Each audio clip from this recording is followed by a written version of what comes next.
नमस्कार स्टूडेंट, आज मैं आपको बताने जा रहा हूँ थर्ड चैप्टर में कि जो मोस्ट आईएमपी ऑब्जेक्टिव हैं जो कि हर बार रिपीटेड होते हैं और आते ही आते हैं। ठीक है, ये 3 टॉपिक जो रहेंगे वो आप अच्छे से तैयार कर लेना। मैं गारंटी के साथ बता रहा हूँ एग्ज़ाम में आपके ये आते ही आते हैं, जिसमें कि अपन सबसे पहली अपन कंडीशन इसमें आपको पता होना चाहिए। क्या पहली कंडीशन A1/A2 बराबर नहीं है B1/B2, not is equal to B1/B2।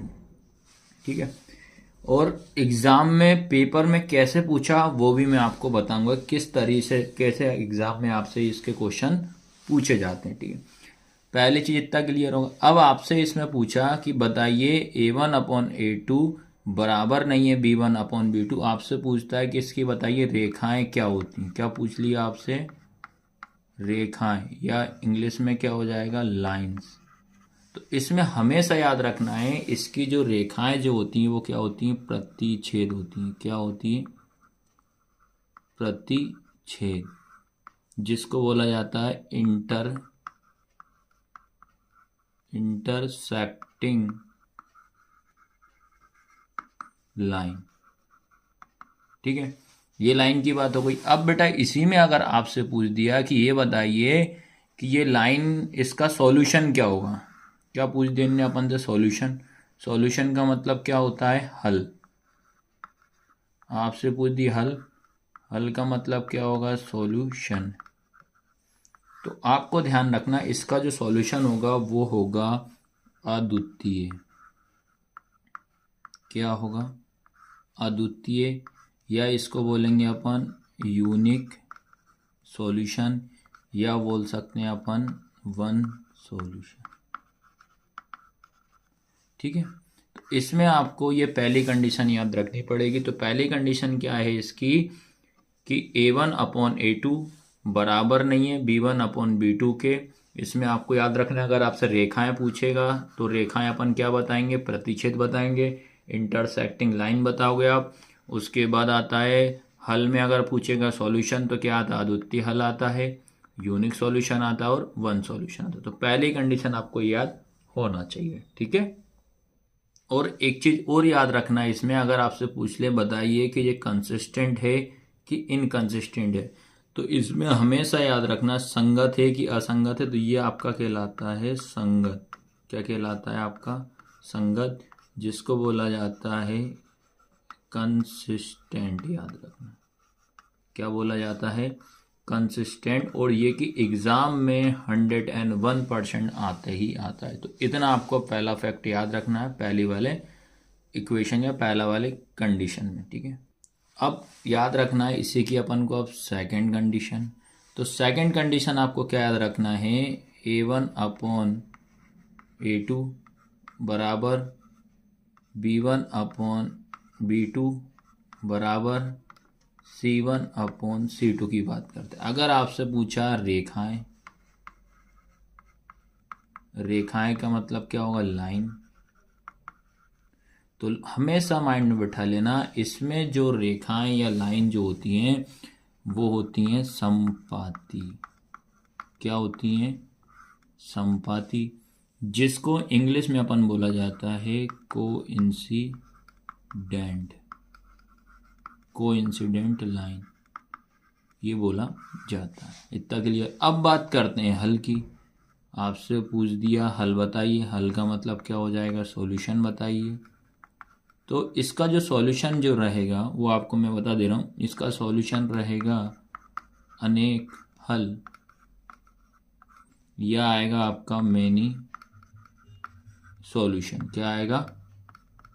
Many solution. ये माइंड में बैठा लेना। फिर उसके बाद इतना है, अब आपसे पूछ देगा कि संगत है कि असंगत है, तो कंसिस्टेंट है कि इनकंसिस्टेंट। तो ये भी आपको ध्यान रखना, ये वाली जो कंडीशन होगी ये भी आपकी क्या कहलाएगी? कंसिस्टेंट कहलाएगी, जिसको बोला जाता है संगत। तो ये आपको कॉपी में नोट डाउन जरूर कर लेना। इससे आपका 1 मार्क्स 101% आना ही आना इससे। ठीक है, अब बेटा पढ़ते हैं इसकी थर्ड कंडीशन। ठीक है, थर्ड कंडीशन आपको माइंड में बिठाना है, क्या होती है, A1/A2 बराबर B1/B2 बराबर नहीं है C1/C2 के। आपसे पूछ दिया कि रेखाएं बताइए, रेखाएं मतलब लाइन बताइए। तो इसकी जो लाइन रहेंगी, हमेशा याद रखना, इसकी लाइन रहेंगी आपकी समांतर। क्या रहेंगी, समांतर, जिसको बोला जाएगा पैरेलल। ठीक है, ये पैरेलल बोला जाता है। अब बात करते हैं भैया सॉल्यूशन बताइए, क्या बोलते हैं, हल। हल का मतलब क्या होता है, सॉल्यूशन। ठीक है, तो सॉल्यूशन क्या आएगा इसका, कोई हल नहीं। क्या आएगा, नो सॉल्यूशन। ठीक है, क्या आएगा, नो सॉल्यूशन।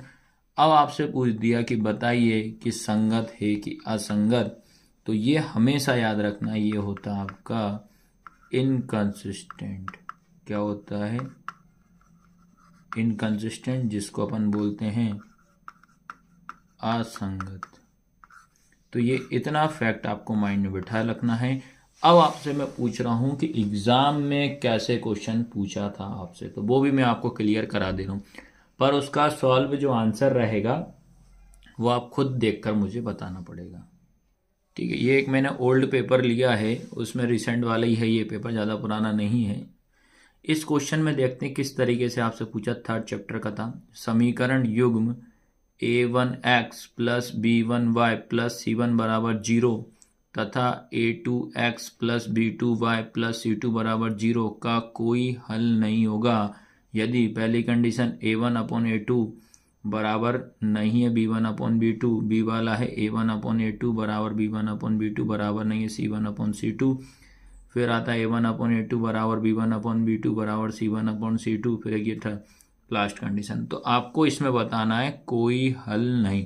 कोई हल नहीं की कंडीशन क्या होती है वो आपको पता होना चाहिए। तो कोई हल नहीं की कंडीशन क्या होती है आप बताइए ज़रा, और ये मैंने कंडीशन बताई है, तो इस चार में से आपका वही आपका फाइनल आंसर होगा। अब मैं इंग्लिश में भी बता देता हूँ आपको।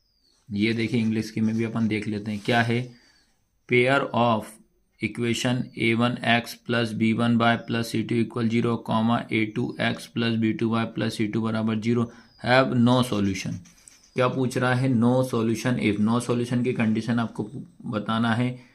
पहली condition A1/A2 not is equal to B1/B2, second A1/A2 बराबर B1/B2 not is equal to C1/C2, A1/A2 equal B1/B2 equal C1/C2, फिर लास्ट ये वाली कंडीशन। तो आपको बताना है नो सॉल्यूशन। क्या कर पाओगे कि नहीं कर पाओगे नो सॉल्यूशन, ये क्वेश्चन आया था। अगला एक और पेपर में दिखाता हूँ आपको मैं। चलिए इसके बाद ये पेपर में देखिए किस तरीके से क्वेश्चन पूछा है। रेखिक समीकरण युग्म A1x plus B1y plus C1 बराबर 0 एवं A2x plus B2y plus C2 बराबर 0 आश्रित एवं संगत होता है। क्या लिखा है, आश्रित एवं संगत। तो इसमें आपको बताना है संगत। तो आश्रित से कोई मतलब नहीं, आपको संगत बताना है कि संगत इन चारों में से कौन सी कंडीशन में संगत कहलाता। तो ये बताना है। इंग्लिश में भी देख लीजिए भाई, the pair of linear equation A1x plus B1y plus C1 equal 0 and A2x plus B2y plus C2 equal 0 is dependent and consistent. तो आपको कंसिस्टेंट पढ़ना है, बताना है कि कंसिस्टेंट क्या होता है। तो इन चारों में से जो भी ऑप्शन रहेगा वो आपको पता करना है भाई। ठीक है, तो इस तरीके से मैंने थर्ड चैप्टर के जो ऑब्जेक्टिव हैं बार बार रिपीटेड होते हैं, चाहे आप किसी भी एग्ज़ाम की तैयारी कर रहे हो, सभी में ये मोस्ट इम्पोर्टेंट है। और चैनल को सब्सक्राइब करना है, प्ले स्टोर में आपको ऐप को डाउनलोड कर लेना, उससे ये बेनिफिट हो जाएगा, पेपर आपके सारे उसमें अवेलेबल हैं। ठीक है, धन्यवाद। और मैं सभी की एग्ज़ाम की तैयारी में आपको परफेक्ट करवा दूंगा मैं।